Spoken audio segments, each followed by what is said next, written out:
عن ابی ذر عن النبی صلی اللہ تعالی علیہ وآلہ وسلم قال من غدا الى المسجد او راح اعد اللہ له فی الجنۃ نزلا کلما غدا او راح، متفق علیہ۔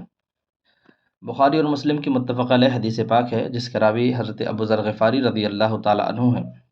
آپ فرماتے ہیں کہ نبی کریم صلی اللہ تعالی وسلم نے ارشاد فرمایا، جو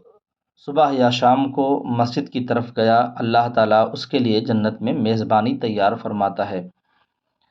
جب بھی یہ صبح یا شام کے وقت چلے۔ یہ بخاری اور مسلم کی حدیث پاک ہے۔ اس حدیث طیبہ طاہرہ سے یہ صاف اور صراحتاً پتہ چلتا ہے کہ مسجد کی طرف جانے پر اللہ تبارک و تعالیٰ راضی ہو جاتا ہے، اور اللہ تبارک و تعالیٰ جنت میں اس کی میزبانی کے لیے گھر تیار فرماتا ہے۔ عام طور پر اس سے تو ساری نمازیں مراد لی جا سکتی ہیں، لیکن خاص طور پر صبح اور شام سے مراد نماز فجر اور نماز عشاء ہے۔ جو نماز فجر اور نماز عشاء کی پابندی کرتے ہیں، خاص طور پر، ویسے تو پابندی ساری نمازوں کی ہونی چاہیے،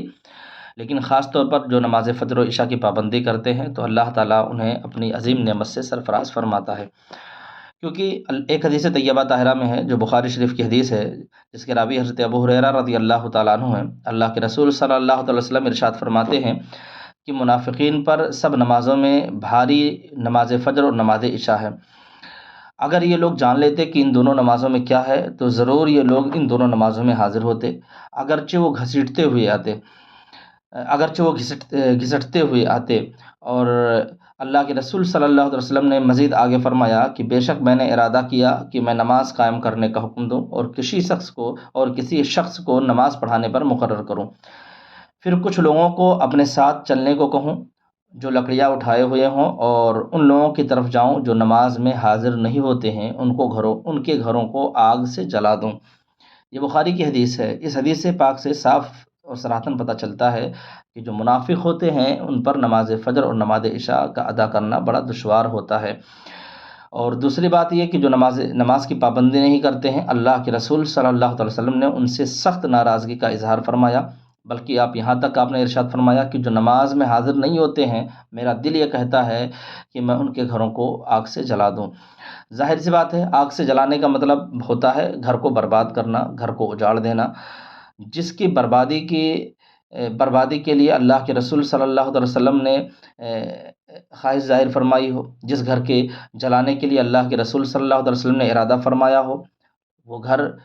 کبھی آباد نہیں ہو سکتا ہے۔ ظاہری طور پر بہت مال و دولت آ جائے، ظاہری طور پر شان و شوکت سے رہیں، لیکن یقیناً اس گھر میں اتحاد، اتفاق، وداد و محبت، آپسی بھائی چارگی، سکون، راحت، یہ ساری چیزیں اس گھر میں کبھی پیدا نہیں ہو سکتی ہیں، کیونکہ اللہ کے رسول صلی اللہ علیہ وسلم نے فرمایا جو نماز ادا نہیں کرتے ہیں میں ان کے گھروں کو جلانے کا ارادہ فرماتا ہوں۔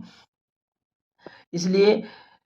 نماز کی پابندی کرنی چاہیے، اپنے سکون کے لیے اور اپنے گھر والوں کے سکون کے لیے، اپنی آبادی کے لیے اور اپنے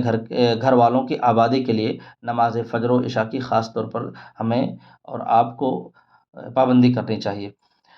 دوسری بات یہ ہے کہ اس حدیث پاک میں یہ بھی فرمایا گیا کہ اللہ ان کی میزبانی تیار فرماتا ہے، یعنی وہ لوگ مہمان ہوتے ہیں، اللہ میزبان ہوتا ہے۔ اب میں آپ سے پوچھنا چاہتا ہوں کہ آپ اگر کسی میزبان کے یہاں تشریف لے جائیں مہمان بن کر کے، تو پھر آپ کے جانے کا انداز کیسا ہوتا ہے؟ آپ اس میزبان کے یہاں کس انداز میں جاتے ہیں؟ جو آپ کی مہمان نوازی کرتا ہے، آپ اس کے یہاں کس انداز میں جاتے ہیں؟ جیسا میزبان ہوتا ہے اسی طریقے سے آپ اس کے یہاں مہمان بن کر کے جاتے ہیں۔ اگر کوئی بڑا دنیاوی اعتبار سے مرتبے والا ہو، عظمت و بزرگی والا ہو، تو ظاہر سی بات ہے پھر ہمارے جانے کا انداز الگ ہوتا ہے، عمدہ کپڑے، خوشبو سے بسے ہوئے، اور جو خوبصورتی کے سامان ہوتے ہیں حتی الامکان ہم اس سے آراستہ ہونے کی کوشش کرتے ہیں۔ لیکن میں پوچھنا چاہتا ہوں، کیا اس کائنات میں میرے پروردگار، پوری جہان کا بنانے والا جو میرا مالک و خالق و پروردگار ہے، اس سے بڑا بھی کوئی بادشاہ ہے؟ وہ سارے بادشاہوں کا بادشاہ ہے۔ جتنے بادشاہ جب سے دنیا بنی، جب سے لے کر کے قیامت تک جو بھی بادشاہ ہوئے یا ہوں گے، سب کو بادشاہ بنانے والا تو میرا پروردگار ہی ہے، وہ تو بادشاہ مطلق ہے۔ جب ہم اس کی بارگاہ میں حاضر ہوئے تو کبھی ہم لوور پہن کے آ گئے، ٹی شرٹ پہن کے آ گئے، لنگی بنڈی پہن کر کے آ گئے، کبھی کرتا نہیں ہے تو کبھی پیجامہ نہیں ہے، یہ انداز ہمارا اس کی بارگاہ میں حاضر ہونے کا ہوتا ہے۔ آپ کسی دنیاوی میزبان کے یہاں جائیں تو آپ کا انداز الگ ہوتا ہے، اور خدا کی بارگاہ میں آ رہے ہیں تو آپ کے آنے کا انداز الگ ہے۔ ظاہر سی بات ہے، جب آپ مہمان صحیح سے نہیں بن پائے ہیں، بن کے نہیں آئے ہیں، تو پھر اللہ آپ کی میزبانی کیوں فرمائے گا؟ یہ آپ جانتے ہیں مسجد خدا کا گھر ہے، جب خدا کا گھر ہے اور اللہ میزبان ہے، اللہ میزبانی فرما رہا ہے، تو ہمیں بھی تو اس کی بارگاہ میں اسی انداز میں آنا چاہیے جس انداز کا میزبان ہو۔ لہذا جب نماز پڑھنے کے لیے آئیں تو صفائی ستھرائی کا خاص خیال رکھیں، ستر عورت کا خاص خیال رکھیں، عمدہ کپڑے پہن کر کے آئیں۔ اسی لیے آپ دیکھیں شریعت اسلامیہ کے مسائل کو دیکھیں کہ جمعہ کے دن خوشبو لگا کے آئیں، عمدہ کپڑا پہن کے آئیں، نہا دھو کر کے آئیں، عید کے دن فرمایا گیا نئے کپڑے پہن کر کے آئیں۔ کیوں؟ کیونکہ آپ مالک الملوک کی بارگاہ میں جا رہے ہیں۔ روزانہ اگر نہ ہو سکے تو کم سے کم ہفتے میں تو کر لیا کریں۔ لہذا میں آپ سے گزارش کرتا ہوں کہ ہر نماز میں آپ اچھے کپڑے پہن کر کے آئیں، لوور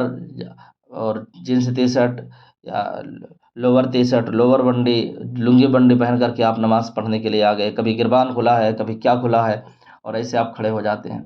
آپ یہ سوچ لیا کریں کہ میں کس کی بارگاہ میں کھڑا ہو رہا ہوں، کس کی بارگاہ میں آیا ہوا ہوں۔ اگر آپ کو یہ دھیان آ جائے گا تو یہ ساری چیزیں جو آپ پہن کر کے آتے ہیں انشاءاللہ اس سے بہتر کپڑا آپ پہن کر کے آئیں گے، عمدہ لباس پہن کر کے آئیں گے۔ خوشبو کا اہتمام کریں، خوشبو بانٹیں، اور دوسرا ایک دوسرے اس وجہ سے بھی آپ یہ لگائیں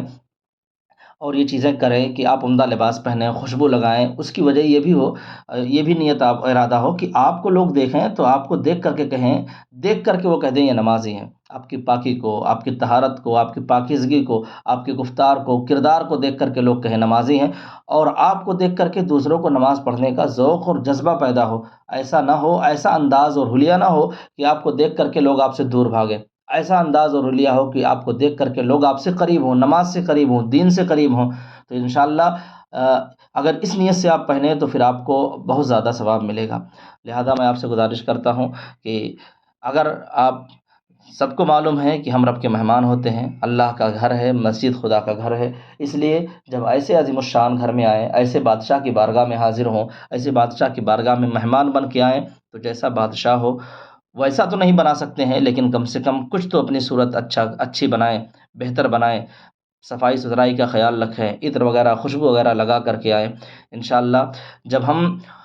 اس انداز میں پیش ہوں گے تو ضرور میرا پروردگار ہماری اداؤں کو قبول فرمائے گا، اور اگر ہماری ایک بھی ادا اللہ کی بارگاہ میں قبول ہو گئی تو انشاءاللہ پھر وہی ہمارے بخشش کا بہترین ذریعہ بن جائے گا۔ اللہ تعالیٰ کی بارگاہ میں دعا ہے کہ اللہ تعالیٰ ہم سب کو شریعت کے مطابق عمل کرنے کی توفیق عطا فرمائے۔